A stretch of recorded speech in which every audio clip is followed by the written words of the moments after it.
Tenemos una noticia de última hora. Un general ruso de alto rango ha emitido una declaración impactante directamente en contra del presidente Putin. Los detalles son graves. Ucrania ha lanzado la operación Telaraña, dirigida a la infraestructura rusa. Esto aumenta la tensión por el colapso económico. ¿Qué sucede cuando la mayor amenaza para un dictador no proviene de ejércitos extranjeros ni sanciones, sino de los mismos hombres a quienes ha empoderado para protegerlo? Imaginen esto: el líder de una nación se presenta ante las cámaras, celebrando victorias, trazando líneas en mapas, anunciando conquistas territoriales, pero a la sombra de su propia fortaleza. Un general condecorado, no un liberal ni un traidor, sino un patriota leal, da un paso al frente y pronuncia dos palabras que rompen la ilusión: en derrota estratégica.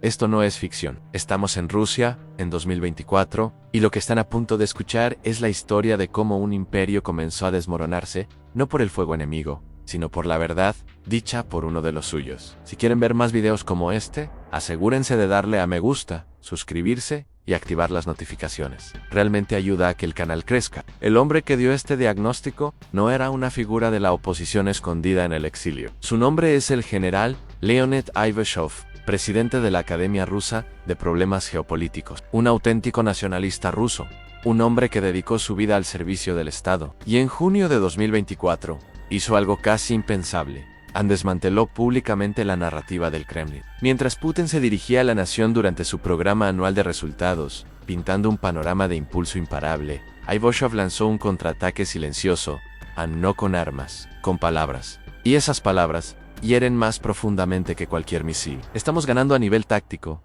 admitió Ivashov, pero la táctica no es estrategia, y lo que estamos experimentando ahora mismo es ceguera estratégica. Durante esa transmisión, Putin estaba radiante. Habló con orgullo de la toma de territorio en media ciudad capturada, otra ciudad rodeada, una aldea liberada. Describió cómo un comandante de brigada informó personalmente de que habían avanzado 2 kilómetros más hacia el oeste. Este era un clásico escenario de guerra. Banderas izadas, terreno conquistado, enemigo en retirada. Parecía una victoria, si tan solo se miraba la pantalla. Pero el general Ivashov lo vio a través de la pantalla, comprendió algo que los propagandistas se negaban a reconocer. A la guerra moderna no se gana capturando aldeas, se gana destruyendo los sistemas que mantienen al enemigo en funcionamiento. Y mientras Rusia se centraba en tomar casas y colinas, Ucrania hacía algo mucho más peligroso al atacar la infraestructura que mantiene viva toda la maquinaria bélica rusa. Durante el discurso de casi 5 horas de Putin, se jactó de los ingresos petroleros y el crecimiento económico. He hablado del aumento del PIB y del desempleo en mínimos históricos, pero hubo algo que nunca mencionó: las refinerías en llamas. Ivashov rompió ese silencio. Esto es lo que nos pilló desprevenidos, confesó el general. Nunca anticipamos que toda nuestra red de refinación de petróleo, nuestros depósitos de almacenamiento, se convertirían en objetivos principales. Y ahora, los petroleros se han detenido. Muelles, estaciones de bombeo, centros de energía, todo está bajo ataque. Incluso nuestros aeródromos militares ya no son seguros. No se trataba solo de un fallo de inteligencia, era un colapso sistémico. Ucrania había tejido lo que Uvov llamó la Operación Telaraña, una campaña calculada para estrangular el suministro energético de Rusia, y estaba funcionando. Putin se presentó ante las cámaras y declaró la victoria también en el frente económico. Nuestro PIB creció casi un 10% en 3 años, anunció. El desempleo está en un mínimo histórico en tan solo el 22%. Estamos superando a la eurozona, lo dijo con seriedad. Y luego pasé a otro tema. Pero cualquier economista honesto te lo dirá: un 22% de desempleo en tiempos de guerra no es señal de prosperidad, es un síntoma de crisis. Significa que tu fuerza laboral está muriendo en el frente o atrapada en fábricas de armas. Significa que tu economía no está creciendo estás sobrecalentando, funcionando con los humos, a punto de explotar. El general Ivashov no dejó que esta fantasía quedara sin respuesta. La gente de casi todas las regiones se hace la misma pregunta, dijo. ¿Cómo se supone que vamos a sobrevivir con 16.5 rublos al mes? Ya ni siquiera se puede alimentar adecuadamente a un perro con esa cantidad. Y fue más allá. He hablado del desplome de la calidad de los alimentos, aceite de palma en todo, toxinas que se hacen pasar por nutrientes bajo el lema de la sustitución de importaciones, sistemas de salud en crisis, educación en deterioro, el cuento de hadas de Putin sobre la caída de la inflación y 741.0 millones de dólares en reservas. Por otro lado, a la realidad de Ivashov, la gente está hambrienta, envenenada y enojada, pero la podredumbre económica era solo una capa del desastre. Ivashov señaló algo aún más humillante: el deterioro tecnológico de Rusia. Antes éramos pioneros en la carrera espacial, dijo. Ahora ni siquiera podemos construir nuestros propios planes de pasajeros. Las aerolíneas rusas mantenían sus flotas en el aire, canibalizando piezas de viejos aviones, Boeing, convirtiendo cada vuelo en una apuesta a la muerte. Peor aún, la última plataforma de lanzamiento espacial tripulada funcional de Rusia, en Baikonur, se incendió accidentalmente por pura negligencia. Un país que una vez envió al primer ser humano al espacio, ya no puede hacerlo. La superpotencia ha quedado reducida a un museo. El jefe de inteligencia ucraniano, Kyrilo Budanov, confirmó lo que Ivashov insinuaba. La retórica del Kremlin había cambiado radicalmente. No por un despertar moral, sino por unas matemáticas frías y despiadadas. ¿Tienes idea de cuánto cuesta un día de esta guerra?, preguntó Budanov. Incluso para los estándares rusos, es asombroso. Según su inteligencia, el círculo íntimo de Putin, los oligarcas, los generales, las élites, había empezado a comprender algo aterrador. Al continuar esta guerra significaba la bancarrota a largo plazo del Estado ruso. Los fondos soberanos se desvanecían, la economía se sobrecalentaba, los recursos se agotaban. Moscú se veía empujada hacia un punto sin retorno, y la lealtad a Putin ya no era una inversión rentable. Se había convertido en un lastre mortal. Putin llevaba mucho tiempo soñando con liderar un nuevo bloque antioccidental, una coalición del sur global que rivalizara con la OTAN y la Unión Europea. Ivashov también destrozó ese sueño. Nunca imagine, dijo el general, que nos quedaríamos sin un solo aliado con verdadera influencia política, económica o militar. La lista de aliados de Rusia: Corea del Norte, Bielorrusia. Eso es todo. No socios estratégicos, parásitos, países que agotan lo poco que le quedaba a Rusia. ¿Y China? Ivashov fue contundente: en China no es un aliado, es un comerciante despiadado que se aprovecha de nuestra desesperación, convirtiéndonos en un depósito de materias primas.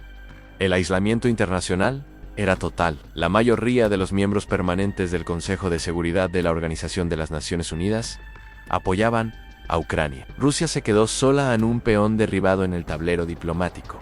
Aquí fue donde Ivashov asestó su golpe más devastador. Putin no deja de hablar de capturar esta aldea, tomar esa colina, dijo el general, pero la ciencia militar opera en 3 niveles: táctico, operativo y estratégico. El Kremlin está atascado en el último peldaño. Mientras tanto, Ucrania ya ha alcanzado el nivel de arte operacional. Mientras Putin redibujaba líneas en los mapas, Ucrania rompía las manos que lo sostenían. Rusia libraba una guerra primitiva, bombardeaba campos con artillería, lanzaba cadáveres contra objetivos. Ucrania libraba una guerra moderna, utilizaba tecnología de la OTAN, inteligencia satelital y ataques de precisión para alcanzar los centros neurálgicos más vulnerables de Rusia. Observamos cómo las fuerzas ucranianas operan con navegación satelital, objetivos avanzados e inteligencia en tiempo real, admitió Ivashov. Elementos estadounidenses, británicos y de la OTAN están claramente involucrados. Están determinando coordenadas precisas, monitoreando objetivos.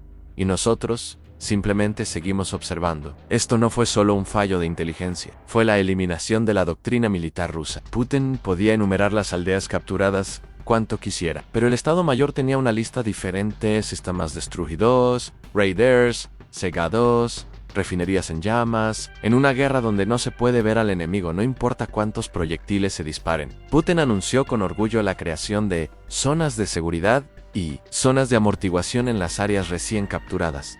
Ivashov lo vio como lo que era: un desastre estratégico. Estas zonas no protegían el territorio ruso, dispersaban las fuerzas rusas, extendían las líneas de suministro hasta el límite y las hacían aún más vulnerables a los ataques de precisión de Ucrania. Controlar una ciudad no significa nada, dijo Ivashov. Si tu refinería en Moscú está en llamas, éxito táchico, derrota estratégica. El mando ruso no previó que la infraestructura petrolera del país estaría tan indefensa. Nunca imaginaron que Ucrania pudiera penetrar tan profundamente en su patio trasero estratégico. Los resultados fueron inmediatos y catastróficos. Los petroleros dejaron de moverse. Las flotas logísticas quedaron atrapadas en los puertos bajo la amenaza de los drones y misiles ucranianos. Estaciones de bombeo, líneas de transmisión de energía, han todo atrapado en la red ucraniana y sistemáticamente destruido. La guerra ya no se libraba en las estepas del Donbass, se libraba en las centrales eléctricas rusas en sus pistas de aterrizaje, en sus depósitos de combustible. La estrategia de Ucrania no era un simple contraataque, fue una operación en red diseñada para cortar el sistema de soporte vital del Estado ruso. Retrocedamos un poco y observemos el panorama general. Lo que describen el general Ivashov y Budanov no es solo una derrota militar, es la asfixia de un imperio, el colapso de un Estado bajo su propio peso. Esto es un jaque mate estratégico. La inteligencia de Budanov confirma el análisis de Ivashov dentro del Kremlin. Ya no se habla de victoria, se habla de estrategias de salida. Las élites que rodean a Putin ven como el barco hace agua. Están preparando sus chalecos salvavidas. Empiezan a darse cuenta, dice Budanov, de que el precio de la victoria podría ser la bancarrota permanente del Estado ruso. Esto no es un despertar ideológico, es instinto de supervivencia. Oligarcas y generales protegiendo sus fortunas y su futuro. A medida que los fondos de riqueza de Rusia se evaporan y la economía se sobrecalienta, la lealtad a Putin ya no es una inversión, sino de un riesgo, y eso acerca más que nunca la posibilidad de un golpe de Estado palaciego. Ivashov no se limitó al análisis. Fuemzala describió a Putin como completamente desconectado de la realidad, viviendo bajo la influencia de una secta fabricada, un líder que arrastra al país al desastre, lo llamó criminal. En la historia rusa, esto es raro, casi impensable. Un general condecorado, nacionalista, patriota, culpando públicamente de la catástrofe nacional, directamente al presidente. No son los enemigos de Rusia quienes deben detener esto, insinuó Ivashov, son los propios patriotas. Esta es la prueba en la grieta, en la estructura monolítica del Kremlin, es ahora irreparable. Las últimas palabras de Ivashov fueron escalofriantes. Una derrota estratégica en Ucrania probablemente conducirá al colapso de Rusia, y este colapso tiene el potencial de ser mucho más sangriento y caótico que el de 1991. La estrategia de Ucrania ahora está clara en apuntar no solo a los soldados en el frente, sino a la sostenibilidad económica y política del propio Estado ruso. La tesis de Budanov: el agotamiento financiero obligará a Rusia a negociar o al colapso. A medida que los costos marginales de la guerra se descontrolan, el tiempo de Putin se acorta. Según la visión de Ivashov, Rusia se enfrenta a dos caminos al librarse de Putin y regresar al círculo de las naciones civilizadas, o desaparecer en la miseria, como satélite de China y socio de Corea del Norte. Las opciones se agotan. El tiempo juega en contra del Kremlin. La pregunta ya no es si Ucrania recuperará una aldea, es si la Federación Rusa sobrevivirá como un Estado unificado para 2030. Mayo era peligro para cualquier régimen autoritario, no es un enemigo externo, es la pérdida de la confianza interna. La primera pregunta en casi todas las regiones, dijo Ivashov, era sobre las pensiones, los salarios, sobre esos 16.5 rublos que el gobierno anuncia con orgullo. La gente no puede vivir con eso, y sus palabras demuestran que la confianza ya se ha esfumado. Entonces, ¿qué opina? ¿Es este el principio del fin del régimen de Putin? ¿Podrá Rusia sobrevivir a una derrota estratégica de esta magnitud? ¿O es la advertencia del general Ivashov un atisbo de un colapso futuro que ya está en marcha? Comparte tu opinión en los comentarios. Y si quieres estar al tanto de análisis profundos como este, no olvides suscribirte y activar la campana de notificaciones. Gracias por vernos.